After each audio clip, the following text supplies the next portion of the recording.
Good morning. हमने पढ़ना शुरू किया था दिल्ली सल्तनत, जिसमें हमने कौन कौन से वंश पढ़ लिए जिन्होंने दिल्ली पर शासन किया। सबसे पहले पढ़ा था हमने गुलाम वंश, उसके बाद पढ़ा हमने खिलजी वंश, और आज जो हम पढ़ेंगे वो है हमारा तुगलक वंश। देखो, खिलजी वंश का जो अंतिम राजा था उसका नाम क्या था? कुतुबुद्दीन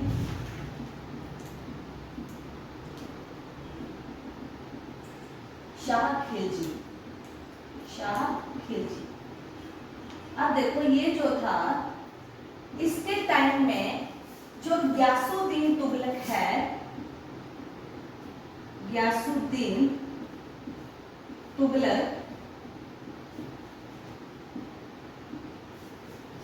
पश्चिमी प्रांत का जो एक सूबेदार था, एक गवर्नर था, ठीक है।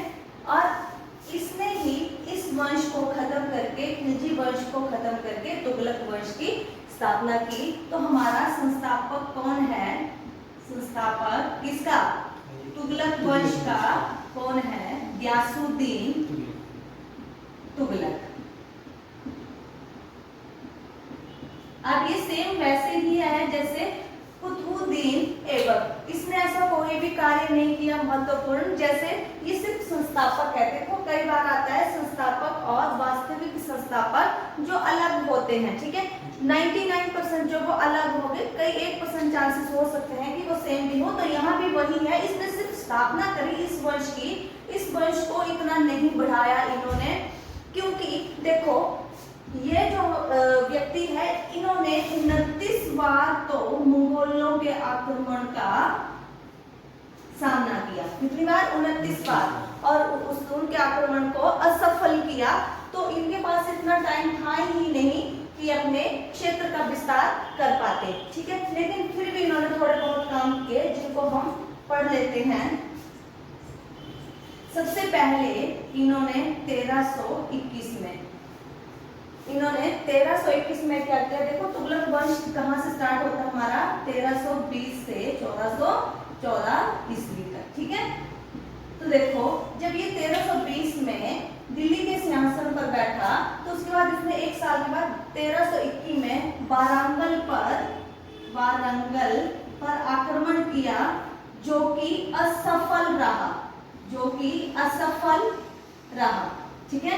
सबसे पहले 1321 में इसने क्या किया? वारंगल पर आक्रमण किया, जो कि एक असफल था, ठीक है। उसके बाद इन्होंने खुद नहीं, इन्होंने अपने पुत्र जो था जोना खान या फिर मोहम्मद बिन तुगलक, वो इसका पुत्र था। और इन्होंने इसको कहाँ पे भेजा? इसके नेतृत्व में कहाँ पे इन्होंने आक्रमण किया? मदुरई, उड़ीसा, ठीक है। तो ये वाले क्षेत्र जी, जोना खान जो इसका पुत्र था। हाँ जी, जोना खान जो था वो किसका पुत्र था? गयासुद्दीन का, ठीक है। अब इन्होंने कहाँ किया? देखो, मदुरई, उड़ीसा और वारंगल, और इन्होंने इनको जीत लिया। यानी कि क्या था? इसका सफल आक्रमण रहा, ठीक है। अब देखो क्या किए? अब इन्होंने नहीं, गयासुद्दीन तुगलक ने क्षेत्र को बढ़ाया, उसके बेटे ने बढ़ाया। क्या क्या ऐड कर लिया? दिल्ली, अब दिल्ली जो सल्तनत है उसमें क्या क्या आ गया? मदुरई आ गया, उड़ीसा आ गया और वारंगल भी आ गया, ठीक है। और 1325 ईस्वी में खुद गयासुद्दीन तुगलक ने बंगाल का अभियान किया या बंगाल पर आक्रमण किया, ठीक है, जो कि सफल आक्रमण रहा। अब देखो क्या क्या आ गया? गयासुद्दीन तुगलक के उसके साम्राज्य में क्या क्या ऐड हो गया? मदुरई हो गया, उड़ीसा हो गया, वारंगल हो गया और बंगाल भी हो गया। और इसी अभियान से जब वो वापिस आ रहे थे तो उनकी क्या हो गई? मौत। कब हो गई? गयासुद्दीन तुगलक की मौत कब हुई? 1325 ईस्वी में। अब देखो, जब इनकी मौत हुई तो बहुत सारी अफवाहें फैली, ठीक है। तो क्या क्या अफवाह फैली, क्यों फैली, वो पढ़ लेते हैं। तो देखो, जब इसकी मौत हुई, कहते हैं जब ये बंगाल अभियान से वापिस आ रहा था तो उसके बेटे जोना खान ने क्या किया? जोना खान ने इनके स्वागत के लिए, इनके वेलकम के लिए कड़ा में एक लकड़ी का महल बनाया, एक लकड़ी का महल। आप महल बोल सकते हो, देखो महल इतनी जल्दी नहीं बनता, एक पंडाल बनाया, पंडाल, ठीक है। और जब कहते हैं वहां पे हाथियों की, पकड़े हुए हाथियों की प्रदर्शनी हो रही थी। मैंने आपको बताया था जब हम मगध पढ़ रहे थे, राजगीर पढ़ रहे थे, तो मैंने कहा फेमस क्यों हुआ था मगध, क्योंकि उसकी राजधानी क्या थी, राजगीर थी। और राजगीर 5 पहाड़ियों से घिरा हुआ था, जंगल था, और जंगल में जंगली हाथी भी होते थे जिनको पकड़कर वो सेना में भर्ती किया जाता था। तो वैसे ही यहाँ पे हाथियों की सेना भी हुआ करती थी। तो कहते जो पकड़कर लाए गए हाथी थे उनकी प्रदर्शनी हो रही थी, और एकदम से वहां पे भगदड़ मच गई और वो महल गिर गया और इसके नीचे गयासुद्दीन तुगलक जो था वो दब गया। तो किसी ने कहा अल्लाह का कहर टूटा है, अल्लाह का कहर टूटा है। अब ये क्यों कहा, जो इतिहासकार थे बर्नी वगैरह, उन्होंने उसमें कहा कि अल्लाह का कहर टूटा है। उन्होंने क्यों कहा कि अल्लाह का कहर टूटा है, उस टाइम पे दिल्ली में एक प्रसिद्ध संत थे निजामुद्दीन औलिया, निजामुद्दीन औलिया। और ये जो थे संत, इनके साथ गयासुद्दीन तुगलक का 36 का आंकड़ा था, यानी कि इनकी आपस में नहीं बनती थी। उसके क्या रीजन थे, उसका रीजन था एक, इसका ही बेटा कौन, मोहम्मद बिन तुगलक या फिर जोना खान, मोहम्मद तुगलक या जोना खान। अब ये कैसे इसका कारण हो गया, कहते हैं कि इन्होंने निजामुद्दीन औलिया को अपना गुरु मान लिया था, ठीक है। और वो बहुत सारा टाइम जो था वो इसके साथ जो थे स्पेंड करते थे, मोहम्मद बिन तुगलक, ठीक है। और कहते हैं जब वो दिल्ली से वापस आ रहे थे तो उन्होंने, जब वो गुरनार अभियान से वापस आ रहे थे तो उन्होंने एक मैसेज भिजवाया किसको, निजामुद्दीन औलिया को, कि मेरे दिल्ली पहुंचने से पहले तुम दिल्ली छोड़ के चले जाओ। तो निजामुद्दीन औलिया ने उनका उस मैसेज का रिप्लाई किया और उन्होंने बोला दिल्ली अभी दूर है। ये इंपॉर्टेंट है, ये आ जाता है। क्या कहा उन्होंने, निजामुद्दीन औलिया ने, कि दिल्ली अभी दूर है, ठीक है। तो कहते हैं कि उनको निजामुद्दीन औलिया का श्राप लगा था, कर्स लगा था। क्यों, क्योंकि वो एक संत थे और गयासुद्दीन तुगलक ने उनकी बहुत ज्यादा बेइज्जती करी थी। और दूसरा क्या था कि जब खुसरो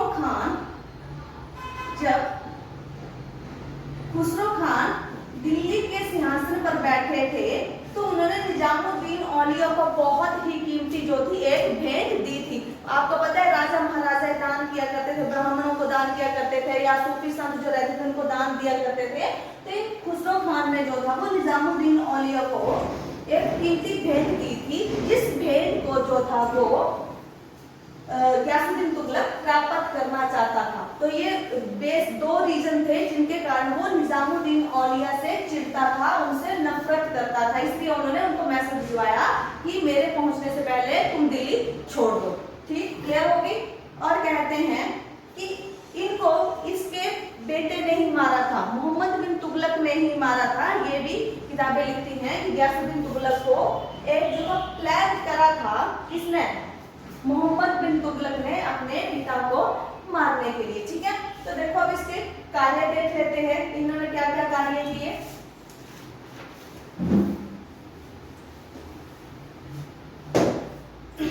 इनके कार्य, सबसे पहले रस्म ए मियाद, रस्म ए मियाद, इसको बोलते हैं मध्यम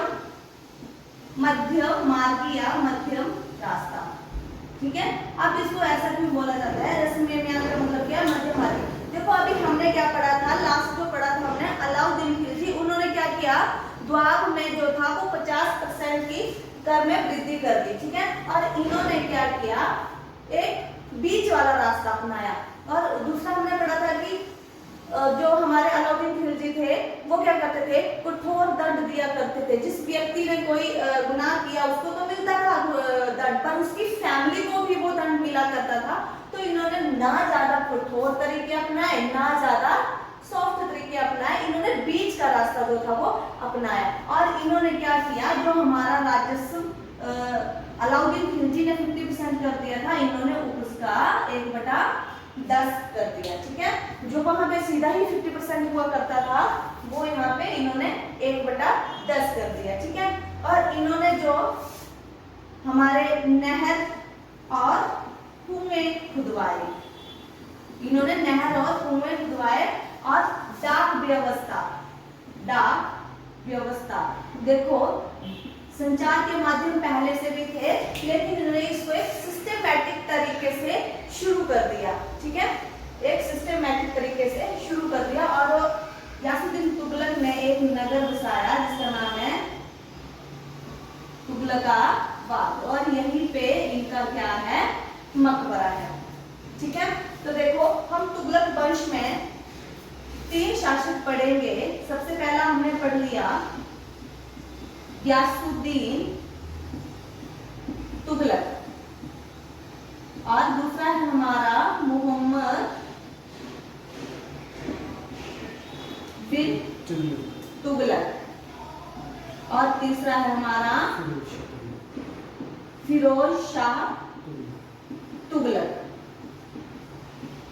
तो अभी हमारा एक कंप्लीट हो गया। अगली क्लास में हम पढ़ेंगे मोहम्मद बिन तुगलक। धन्यवाद।